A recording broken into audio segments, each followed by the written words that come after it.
I'm Aleks. And I'm Rob. I'm from Novi Sad, Serbia. And I'm from New York City. I'm a Scorpio. I'm a Taurus. I'm a man. And I'm a woman. We are both very different. And yet, we have a lot to talk about.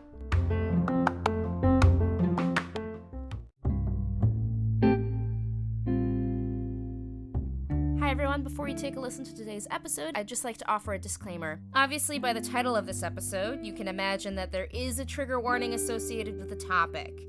We will be talking about near-death events, including drowning and motor vehicle accidents. However, you know by now that we are an upbeat pair and that we focus on the silver lining. Therefore, we encourage you to proceed with caution, but enjoy how this conversation unfolds. Thank you. Welcome back. Today we are getting a little bit serious and we are talking about near-death experiences. To put it plainly, one time, Alex almost died on a ship. Yes. So scary. So we'll just start at the beginning. You were in Norway, right? Yeah. At this time. So I had already left the ship. This was about 2 weeks after I'd left the ship, around March 14th or 15th. Yes, 14th, yeah. And the ship that you were on, We'll do an episode explaining exactly how cruise ships work and working on a ship, but the bridge is where the captain and the officers all kind of work and live.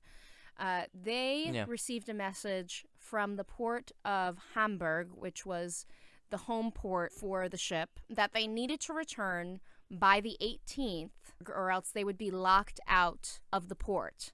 Already, you guys were locked out of most ports in Norway because they had closed their borders due to the pandemic. So this was kind of a life or death situation already because you have an entire crew. Yeah. All of the passengers from that particular cruise. Yes. So that's the scene that we're in. And by the way, in order to get from Norway to Hamburg, they have to pass through a winter hurricane, which is basically, for those in the U.S., after a nor'easter passes through the Northeast, those storms then travel all the way to Europe. To the North Sea. And to the North Sea, which is where they are. Basically what happened because of the corona situation, and it was just starting. We were not allowed to port in Tromsø. Tromsø is on the north of Norway. There is just one northern port that you can port, actually. So north of Norway in Tromsø, they didn't let us port because of the corona pandemic is already starting, so they didn't allow any passengers out, so we didn't port in the port. We were just standing in the port. Even though nobody on the ship at this point even ended up having corona, it was just for a preemptive, just a preventative measure. Yeah, precautionary measures, I guess, right? Yeah. Norway didn't let anybody go in. So what ended up happening, they got a message from Hamburg or even from the company itself. I don't know. Regardless, the Hamburg port was closing on the 18th. So they're like, you have 4 sea days to come to the Hamburg, which is possible. But on the second day, we entered into the storm directly, straight to the storm, which you don't do usually or ever. But in this case, it was kind of like the only option, right? Yes. The problem was also that Norway, you go mostly through the fjords and next to the actual land, because if there is a storm, it's happening on the open sea. So you would have a pilot, so the local authorities, it's some kind of a international regulation that somebody who is local, he knows the area, and in some cases it's very important because if there is a dangerous patch of sea or something, he knows he knows how to navigate it. Yes. So sometimes it's just a technical thing, sometimes it's very important. So Norway didn't let us take any pilots. That means that we couldn't go through the fjords. Where you could be sheltered from the storm. Yes. So that means that we needed to go on the open sea and we faced the storm. And there is a table in seafarer terms of storms. And 6, 7 is whoa. This was 11. Wow. That means 8, 9 meters waves were like kind of normal every like 20 seconds or something, and every like a minute or like 40 seconds or something you would have like 12-meter wave, 15-meter wave, something Which like is that. insane for any cruise ship, but particularly for a small cruise ship like the one you were on. Mm-hmm. The waves were reaching the bridge, which is the tallest part of the entire ship. Yes. So basically the ship is like, what, 11 decks? 10 is the bridge, and then you have like a... So it would be like a 8th floor, let's say. Because here the decks are a little bit shorter. So let's say 8. Yes. That is considered to be a small ship. Mind you, it's still 197 meters long. It's still a big ship, but it's a small cruise ship. Just like to get into the perspective, it was crazy, and I was good with the guys who worked in the engine department, and they told me all the stats. And so the storm itself, we entered the storm around 6 p.m. and it lasted until like 1:30, I think, something like that. So like 7.5 hours of like really madness. So all engines were on for the ship to move forward, but because the winds and the sea was so rough, you guys basically were not traveling any distance. Basically the engines were cranked to so in the kilometers, let's say, with that amount of power we would be doing like 15, 17 kilometers per hour. Let's say like for the cruise ship 25 is very fast, so that's normal, like 15, 17. We were doing 0. So guy told me, like, I was watching the gauge in the engine department, like 0, and then like 2 maybe, and then again wave, you hear the wave, and 0 again. So for that 7-8 hours we didn't really move a lot. We moved something, but not a lot. It was like, it was definitely fighting the waves. When did you realize that this wasn't normally when you're going through the North Sea, especially in the winter, people are used to rough weather. So rough that even when we were on the ship together, we went through a storm where, people got airlifted afterwards because they were injured.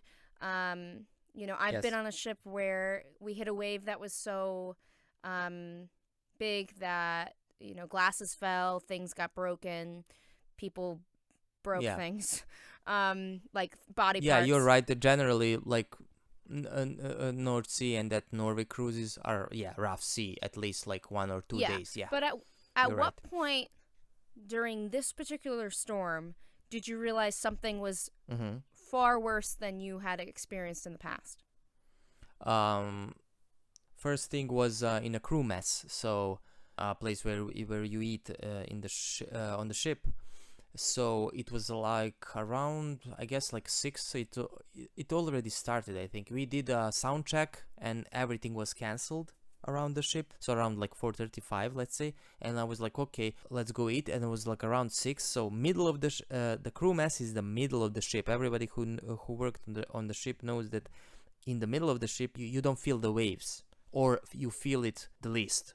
It should be the calmest area. And in that, so never happened before and after, we were eating and something smashed the ship. That's the wave. It was so brutal that we were lifted from our seats like, oh my God, 5 centimeters, let's say. Just like somebody shook you. Yeah, in the middle of the ship, we were like, whoa. If this is in the middle of the ship, this is going to... be lifted out of your seat. That is crazy. Yeah, in that position especially. So that moment on the 8th deck, the shop was smashed. And because everything was cancelled, it was rocking like crazy. And captain announced for every passenger to go to their cabins around 8. Mind you, at that point was like rocking like crazy, and after that water started coming into the crew bar. That was when we knew it was serious. So to give everybody a picture of the way that the ship looks, crew bar is in the front. Yeah, crew bar is on a 3rd deck, and it's right at sea level. And then the anchor room, which you can access from the outside, which is when the decks start opening up to the air outside, where you can actually walk outside in the open air, is on the 6th deck. All you knew at this point was somehow the crew bar on the 3rd deck has water coming in. Yes. And the actual water that we saw, the like soaked floor in front of the crew bar. So not like, like in the movie, wave is coming. No, it was just soaked, so it's receiving water from somewhere. Just like if you were to see like a pipe was burst in your apartment or something, and you're like, oh, where is this water coming from? Yeah. So we were like, okay, this is serious. And me and my roommate, we went to our cabin, and it was again like we were inside of the ship, and it should be like, so none of our walls are like leaning to outside of the ship. Everything is inside, and you don't hear basically nothing. In this situation, we hear the waves because it was so strong. We knew that something is wrong. So then at one point you end up calling me. Now when Aleks calls me, I am in New York City. I think 2 days later, the city was shut down, and that's when the death tolls began to rise in New York. So, but 2 days before that, I'm in Bed Bath & Beyond getting some trash cans for the new apartment that I'm living in. And I get these messages from Aleks, and it's like, there's water coming into the crew bar. This is a crazy storm. And now I had been on before where there were crazy storms with Aleks, actually, and he'd always talk to me about like, I'm not really afraid of that type of stuff. So he's kind of texting me being like, I'm nervous about this. I don't know what's happening. And I'm just standing in the middle of Bed Bath & Beyond going, well, there's absolutely nothing I can do. If he dies, I'm just living it was like such a strange moment to be like, I have no idea how to help you. Well, yeah, to be fair, there wasn't a way to help me anyway, so. Yeah.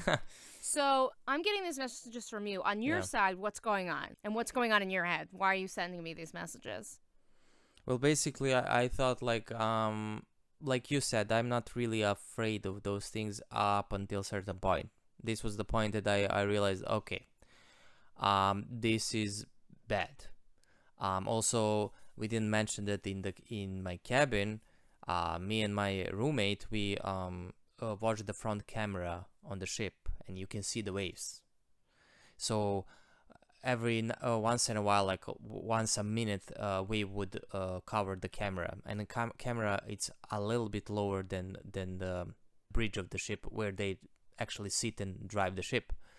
So if water is going on that camera, I know the placement of the camera. That's the problem. We were like, whoa, and everything in the cabin, everything was upside down. So every drawer, everything fell down.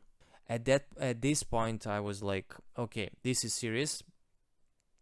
We have like two solutions. Either we're going to withstand this, or we're going to go down. So my thought was like, I can't remember. Yeah, we were just sending audio memos, right? I think. Yeah. Yeah. I thought like, well, if I want to like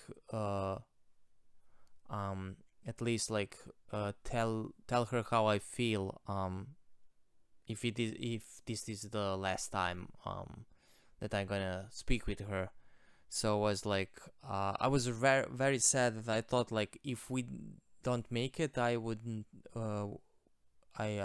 see her again. That was my only let's say like worry about that situation. I mean, I was like, of course, scared, but I was like, whoa, this is like what if And days later, when you finally port, when you first saw the front of the ship. So the front of the ship was bent. I saw the damage myself, and so on the side of the ship were kind of scratch marks. So that's from the waves. The ship itself, it can go into the North Sea in the middle of winter because it's a icebreaker class. So you have 5 classes, 1 the lowest, 5 the highest. This is icebreaker type 3, and it was bent in the front. We'll also mention that one of the waves hit so hard into the anchor room, Yes. which is exposed on that 6th deck that we were talking about earlier, and it bent the steel frame in, and that's where the water was like coming basically in. Imagine of like a safe door from like vault or safe, that kind of door with like a steel frame that was bent, and from the waves hitting it from the front of the ship, and that was leaking water which was coming down to the passengers' cabins. In the front of the ship was a jacuzzi on the deck 6 in front of those doors that was totally torn apart. Some of the passengers, by the way, were evacuated from the front of the ship, and that water was coming into a crew bar. That's what got water into a crew bar. But one of the reasons I think we survived because it was icebreaker. Thank you, people of Finland who built the ship, and thank you, people of Finland, for making basically a tank, not a ship, because otherwise I think I would be on the bottom of the ocean. So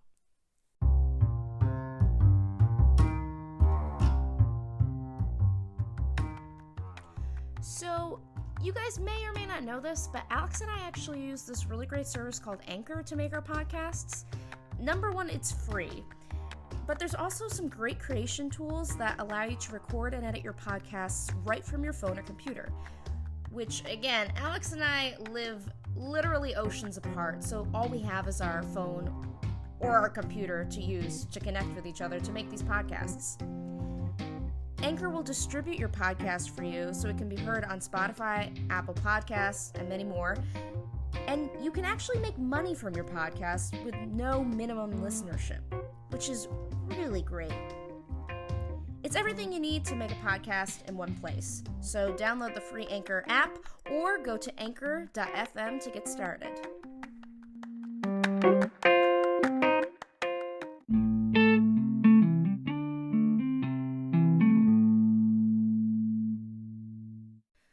My story starts in New Hampshire in 2018 on Lake Winnipesaukee. I was working at a theater, and there's a few people that worked locally. Mm-hmm. So one of the girls who was local, her parents had some property where they had access to a private beach on Lake Winnipesaukee. So we decided to go one day, and all of us had like a really fun like little beach party atmosphere. It's really great. There's an island in the middle of the lake, or of this part of the lake, because Lake Winnipesaukee is pretty huge. So a group was like, oh, look at this island in the middle of the lake. Why don't we attempt to swim, kayak, whatever, to the island? It doesn't look that far. We could probably reach it. And so some of the people, there's like 3 or 4 guys that were really in shape and were really good swimmers. So they're like, yeah, I'm just going to swim, and if someone wants to like kayak alongside in case we need a break, that sounds great. So I was like, oh, I can't swim very well. I'll kayak. And you guys, just like tag along, grab the kayak when you need a break, stuff like that. So we started out, and I also think maybe there's like 2 other girls that had either floaties or boats or like a paddle board, stuff like that.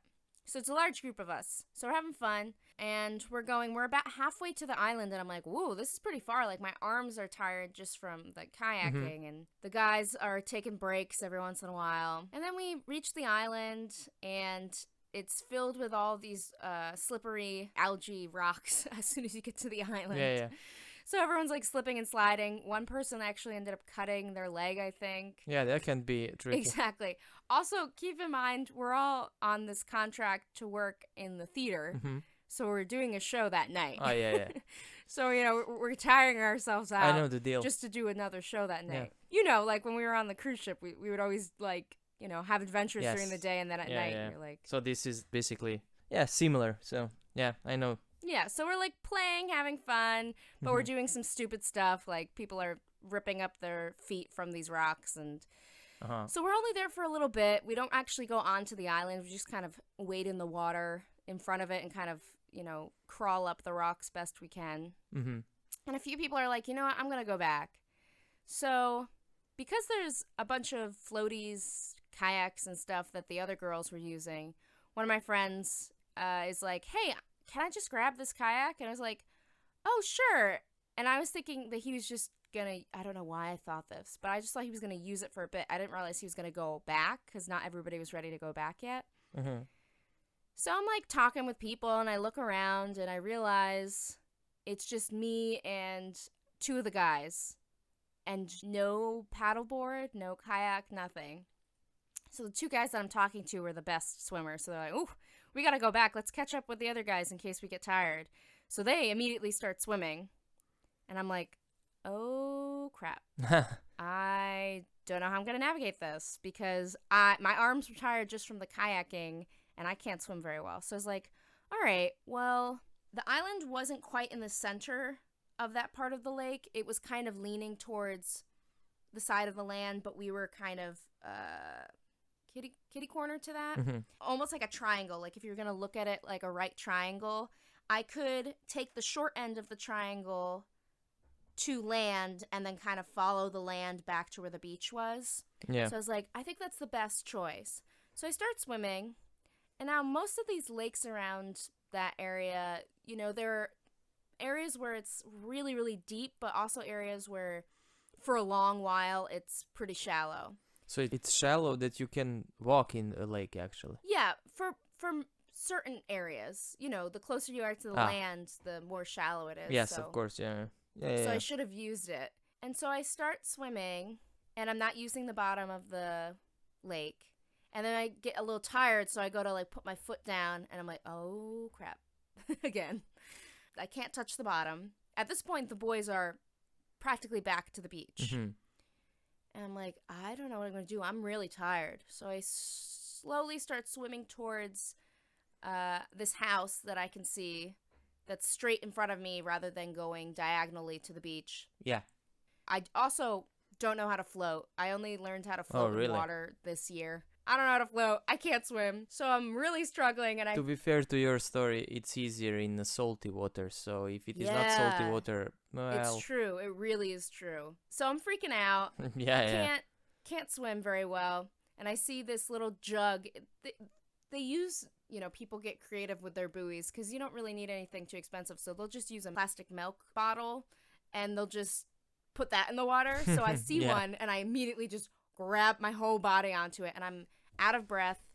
I'm like, oh my God, I can't do this. So then I just kind of skipper like between all of these milk jugs that I see in the water until I finally get to like this swampy area where I can stand up in. At this point, I'm probably still like, I'm pretty far still. I'm like, okay. So I'm just walking in like silt water. So my feet are kind of sticking in. I'm so exhausted. I get all the way there. And by the time I get to the beach, everyone's packing up and they're like, Rob, where have you been? I was like, I was in the water, guys. Like, I could have drowned at any point and none of you would have known. They were like, oh, that sounds scary. I was like, yeah, it was very scary. So they didn't even notice, obviously? No. Oh my God. I think maybe, like, one of them noticed that I was gone, but they didn't realize that I was still back at the island. Yeah. They thought that I just, wandered away. Yeah. Because it was kind of a woodsy beach. It wasn't really like a sandy beach. Mm-hmm. So you could have like maybe gone hiking or something. Oh, and then I forgot to mention that I like totally chewed out the guy who took the kayak. And I was like, dude, why'd you take the kayak? And he was like, you said I could. And I was like, you're right, I did. I did not think about this. I was like, I did say you could use it, but I didn't think that you'd ride back without me. Because at least I was hoping that I could kind of hold on to the back of it. If I wasn't going to be kayaking, then I could just hold on and they would kayak and I would just kind of... But yeah, that was so... And there were multiple times while I was swimming that I was like, I could drown, but... Because I was just losing my breath. and I had no energy. And I was like, but if I keep going, I'll be fine. So I just kept doing that even though I was completely out of breath and my lungs hurt. So then later that year, I decided to take up running. And I learned that I could do that same principle when I was running, that when I got really tired, if I just told myself, you'll eventually get through this, all of a sudden my body would kind of regulate to that. And yeah, so it was a great, it wasn't the best experience, but I did learn from the experience in a positive way that encouraged me to learn how to run. So that's my near-death experience. Also kind of involves water, but definitely not nearly as uncontrolled as your situation was. Yeah, but definitely that's the word, uncontrollable. But yeah, doesn't undermine your experience nevertheless. So only you know how was it like in that moment. So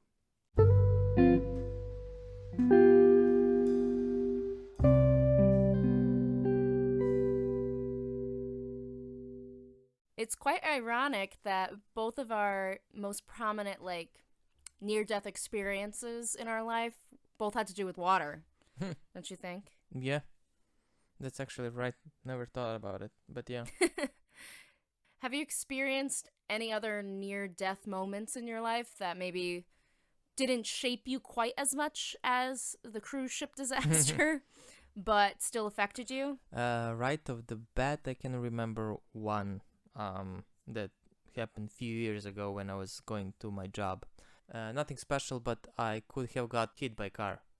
So was this when you were working in Serbia? Yes. So what happened? So it was like 4 or 5 years ago, and basically what happened, I went to work from my house to catch a bus, and I was walking next to the road where cars are going. Oh no.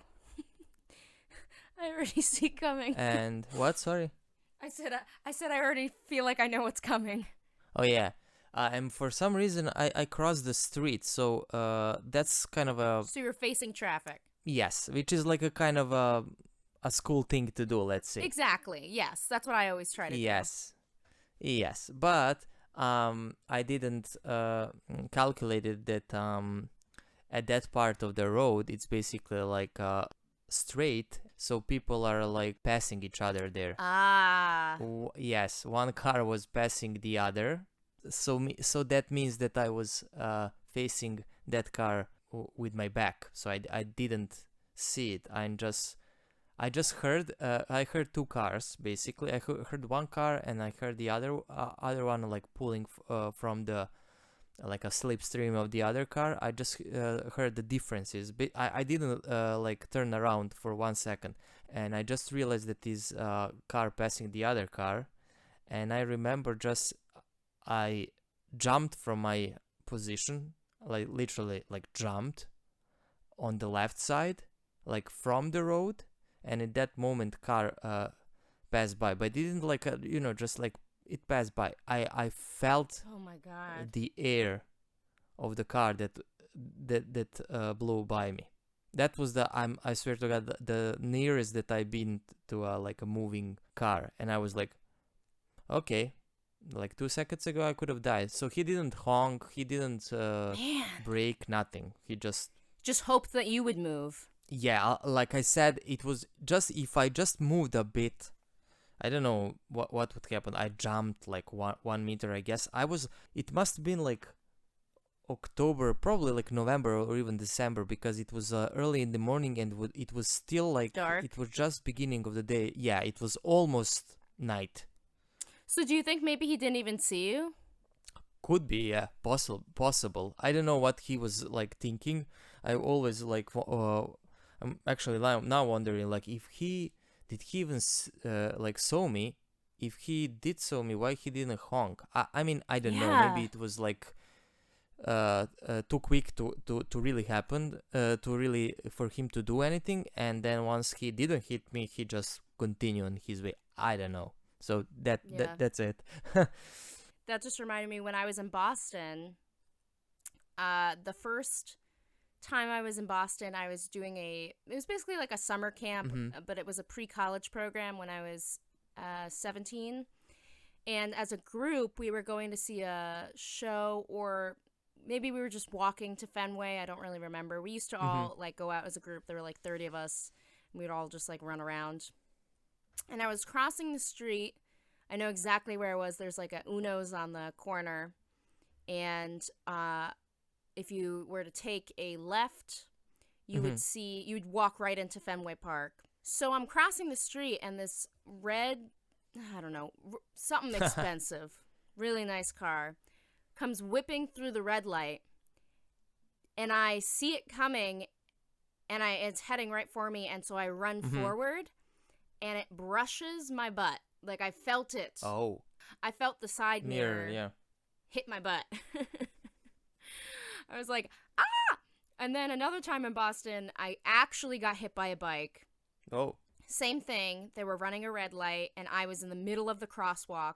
And I looked at him, and he's coming directly towards me. And I'm like, the thing with a bike is that they're so agile that I was like, it's probably better for me to play chicken and just have him move than for me to choose whether to back up or go forward. So I just looked at him, and I stood still, and I put my hand up, like bracing myself.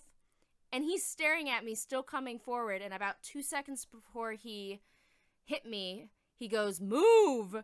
And I'm like, and so he ends up hitting me. I fall down. Then he hits a car that was taking a right turn because, again, he's running a red light. So he hits a car, goes over the windshield, or goes over the front of the car, flips over and falls down. So I get up and I look at him and I was like, oh my God, are you okay? And he goes like, what the hell are you doing? Why didn't you move? And meanwhile, I'm like, you just hit me with your bike. You're really going to scream at me? Number one, you're running a red light. Number two, like, what other signs was I supposed to give you that I was just going to stand there and that you need to dodge me? Yeah. And then you just hit a car, which means, you know, you were going to hit that car no matter what because you were crossing when you were going forward when you shouldn't have. So, oh my God, I was so pissed off. But I was fine. I think I like rolled my ankle and I went inside because I was literally right outside of my school building. So I walked in and I talked to the security guy and I was like, I don't know, like if I should call somebody or like. You're just fine. Yeah, good thing that like it ended up fine. Considering it's still like bike, so you could have got like injured or something. Yeah, and I mean people have died from that. I also know bikers who've gotten hit by cars and have either broken body parts, limbs, or there's people that have died, especially in Boston. People have died from that. Do you guys have aqueducts? They're like, we call them duck boats, but they're tour buses that can go on the water and on the land. Oh, yeah, I know what it is. No. We don't have that. So we have one of those, and they've killed people before, like killed bikers. I find, or I don't know about you, but when you survive something where you really think you're going to die, or even, you know, I've had moments where I really thought I was going to die, and it wasn't a near-death experience at all. It was just oh my God, what if this goes wrong moment? Like if you get in a car crash or something, you're like, everything's going slow. Yeah.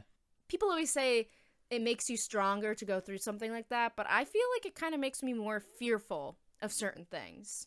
Oh, yeah. Yeah, definitely. I think makes you fearful, and also for me, I think that the biggest thing is like makes you appreciate some things in life more. I think the bad thing is that you kind of forget that feeling and you kind of return to let's say your regular self, but you have to be like grateful for a lot of things that you just take for granted. Sounds like a cliche, I know, but well, and I find also it's interesting the people that make gratitude lists and being mindful in that way a part of their daily routine. A lot of those people have been close to death, meaning maybe not them personally, but maybe they've had a loved one who's died unexpectedly. And I hope that kind of through this pandemic, people don't forget how close we are and how easy it is to lose your life or somebody else's life, and how important it is to really do what you want to do in life. It's so short, like, again, so cliche, but I think if anything, all of us in a way have been really close to death in this situation, whether it's close to your own death or close to a family member's death, like, and I think it's a life lesson to live your life the best you can. Yeah. But I don't know, at the same time, I'm really afraid of death. Oh, really? Yeah, and I think It's a great unknown. yeah, that's kind of how Yes. my feeling is about it. Yeah. Thank you for listening. Rob is afraid to die. Yeah, I feel like we should try to end on a positive note. I mean, play the best game with the cards that you're being dealt with, as I like to say. Or stop the recording.